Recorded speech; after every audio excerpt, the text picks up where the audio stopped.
तो फिर संसार को कोई संतुष्ट कर सकता? कौन संतुष्ट करेगा? बहुत कठिन है। पूरा शरीर का एक एक अंग को बुढ़ापा आ जाता है। ये घुटने भी बुढ़े हो जाते हैं, ये कान भी बुढ़े हो जाते हैं, ये आँख भी बुढ़ी हो जाती है, ये नासिका भी बुढ़ी हो जाती है। शरीर का एक एक अंग बुढ़ापा ले लेता है, शरीर का एक एक अंग बुढ़ा हो जाता है। केवल एक अंग शरीर के अंदर है, ये जीवान, जो कभी बुढ़ी नहीं होती। अगर ये बुढ़ी हो जाती तो घर में कभी सास बहू का झगड़ा ही नहीं होता। कभी सास बहू का झगड़ा नहीं होता अगर ये जीवान बुढ़ी हो जाए। हाथ बूढ़े हो गए, अब मुझसे बनता नहीं, हाथ धूज रहा है। पांव बूढ़े हो गए, मुझसे चला नहीं जाता। नेत्र बूढ़े हो गए, मुझसे दिखाई नहीं देता। कान बूढ़े हो गए, मुझे सुनाई नहीं देता। नासिका बूढ़ी हो गई, दिन भर नाक में से पानी बहता रहता है। ये पूरा शरीर, दांत तक बूढ़े हो गए, हड्डी हड्डी बूढ़ी हो गई, शरीर का एक एक अंग बूढ़ा हो गया। और जीवान कभी बूढ़ी नहीं होती, क्योंकि जीवान भगवान ने इसलिए बूढ़ी नहीं करी कि भगवान ने कहा अगर मैं इसको बूढ़ा कर दूंगा और ये शिथिल हो गई तो ये शिथिल होकर चुपचाप पड़ी रहेगी, तो मरते तक ये पाप कैसे करेगा? इसके पाप के लिए जीवान को जवान रखा है कि तुम मरते तक भी निंदा करते रहे, बुराई करते रहे, चुगली करते रहे, ये बोलते रहे, आड़ा टेढ़ा बोलते रहे, जिससे मरते तक तूने जिंदगी में कभी सोमवार का व्रत कराओ, मंगलवार का व्रत कराओ, शनिवार का व्रत कराओ, गौ माता को रोटी दी हो, किसी के कन्यादान कराओ, तूने जिंदगी में जितना जितना करा है, तेरे मरने से पहले तू इतना पाप कर देना, से इतना निंदा कर देना, इतनी बुराई कर देना, इतना अपशब्द कर देना कि ये करते करते करते करते करते करते एक दिन तेरा जितना पुण्य है, जितना अच्छा कर्म है, ये सब समाप्त हो जाए। ये सब समाप्त।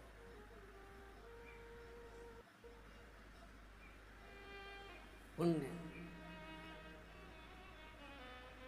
तुम्हारा पुण्य जब, तो ये शरीर का सारा अंग बूढ़ा हो जाता है। बोलो रिजी जी, सही है कि गलत है? ऐसे पूरा शरीर का अंग समाप्त हो जाता है। शरीर का एक एक अंग बूढ़ा हो जाता है, पर जीवन नहीं हो पाती। अंत समय प्रभु आना पड़ेगा, वचन दिया तो निभाना पड़ेगा। आए ना आए प्रभु कुटुंब कबीरा, अंत समय प्रभु आना पड़ेगा, अंत समय प्रभु आना पड़ेगा। पूरा शरीर बूढ़ा, पूरा शरीर, और एक एक अंग बूढ़े हो गए, पर जीवान नहीं हो पाई, क्योंकि जीवान को युवान रखा गया।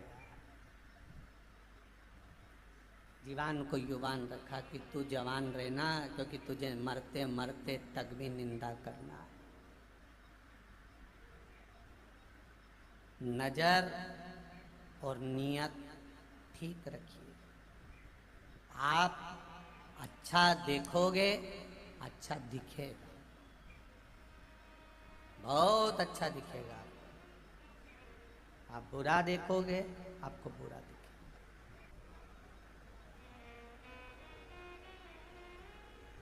जैसा देखना चाहोगे वैसा दिखेगा। आपको दिखना चालू हो जाएगा। आप देखिए दुनिया की, आप अच्छाई देखने का प्रयास करिए। कितनी सुंदर सृष्टि है भगवान की, कितना सुंदर स्वरूप है भगवान का, कितना आनंद है भगवान का। जरा विचार करिए। उस अप्सरा ने, एक अप्सरा ने जो भगवान की सुंदरता देखी, एक अप्सरा ने भगवान का आनंद, सुख, उनकी सुंदरता का व्याख्यान देखा। जरा विचार करिए। शिव तत्व है क्या? शंकर को, भगवान शिव को, मेरे ओघड़ दानी की सुंदरता का वर्णन जरा कोई जाने तो। कर्पूर गौरम करुणावतारम संसार सारम बुद्धिदेव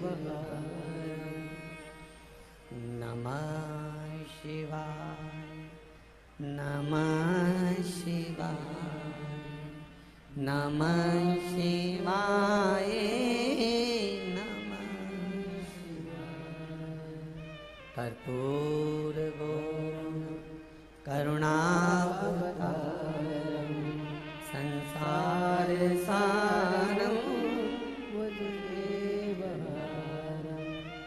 भगवान शिव की सुंदरता, भगवान शंकर का आनंद, भगवान शंकर का स्वरूप का आनंद।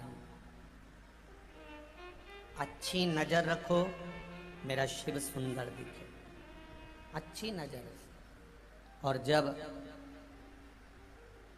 नजर अच्छी होगी तो ये निश्चित है, अगर नजर श्रेष्ठ है तो उसमें निश्चितता है कि भगवान अपने आप आपको सुंदर नजर आने लगे, अपने आप आपको देखने की जरूरत ही नहीं पड़ेगी।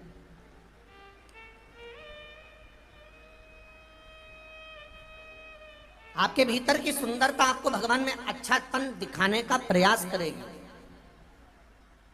जितने भी लोग कथा में श्रवण कर रहे हैं, कथा सुन रहे हैं, भगवत भजन कर रहे हैं, भगवत स्मरण कर रहे हैं, भगवत भक्ति को धारण कर रहे हैं, आप उसमें श्रेष्ठता ढूंढेंगे, श्रेष्ठता मिलने लगेगी अपने आप, कहीं जाने की जरूरत भी नहीं पड़ेगी।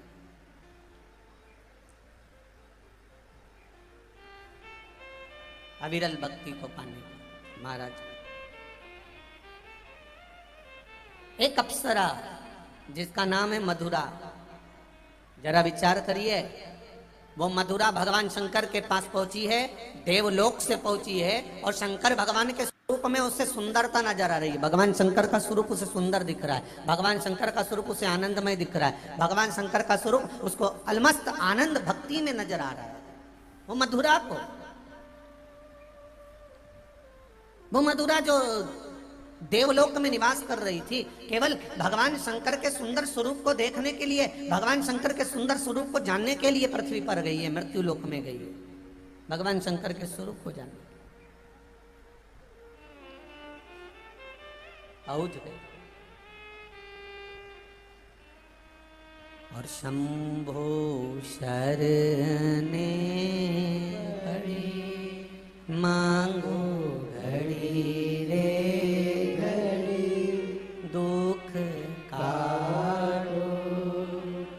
दया कर। प्रिय दर्शकों, भगवान शिव के चमत्कारों की ऐसी और वीडियोस देखने के लिए हमारे इस धर्म ज्ञान चैनल को सब्सक्राइब कीजिए। धन्यवाद।